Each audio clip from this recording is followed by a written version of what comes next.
নির্বাচন কমিশনের নির্দেশনা মেনে দেশের জেলা শহরের বেশিরভাগ ব্যানার পোস্টার সরানো হয়েছে, তবে এখনও ছেয়ে আছে প্রত্যন্ত অঞ্চলে।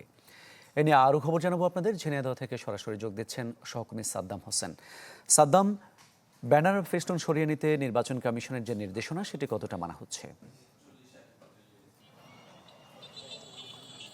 মামুন, জানেন যে 12ই ডিসেম্বর তফসিল ঘোষণার 48 ঘন্টার মধ্যেই যে ব্যানার যারা প্রার্থী হতে চেয়েছেন বা প্রার্থী হয়েছেন তাদের যে ব্যানার, বিলবোর্ড, লিফলেট সেগুলো কিন্তু সরিয়ে নেওয়ার কথা ছিল।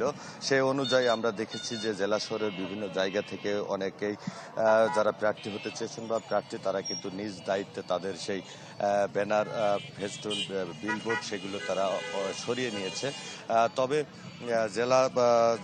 জেলা শহরের বাইরে যে উপজেলা শহরগুলো রয়েছে সেখানে এখনো কোথাও কোথাও কিন্তু এই বিলবোর্ড 3 দিন পার, তফসিল ঘোষণা 3 দিন পার হয়ে গেলেও এই বিলবোর্ড, লিফলেট, ব্যানার এগুলো কিন্তু এখনো তারা অপসারণ করেনি।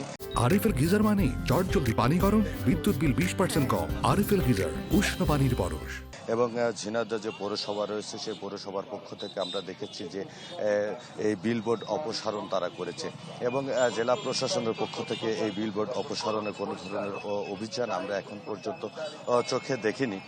তবে এখনও বিভিন্ন জায়গায় যে বিলবোর্ডগুলো রয়েছে সেগুলো অনেক প্রার্থী তারা তাদের নিজ দায়িত্বে নামিয়ে নেওয়ার বা অপসারণের কার্যক্রম তারা চালাচ্ছে। তবে আশা করা যায় যে আগামী যে হয়তো সপ্তাহখানেকের মধ্যেই তারা সম্পূর্ণটাই এই যে বিলবোর্ড, লিফলেট, ব্যানার সেগুলো, ব্যানার, বিলবোর্ড এগুলো তারা হয়তো অপসারণ করবে। তবে জেলার রিটার্নিং যিনি কর্মকর্তা রয়েছেন তিনি বলছেন যে এই ব্যানার বা এই বিলবোর্ড তারা কিন্তু অপসারণের যে ব্যবস্থা তারা দ্রুত গ্রহণ করবে। এটি যদি কেউ না মানে সেক্ষেত্রে তাদের যে আইনগত ব্যবস্থা তারা সেটি গ্রহণ করবে বলে তারা জানিয়েছেন।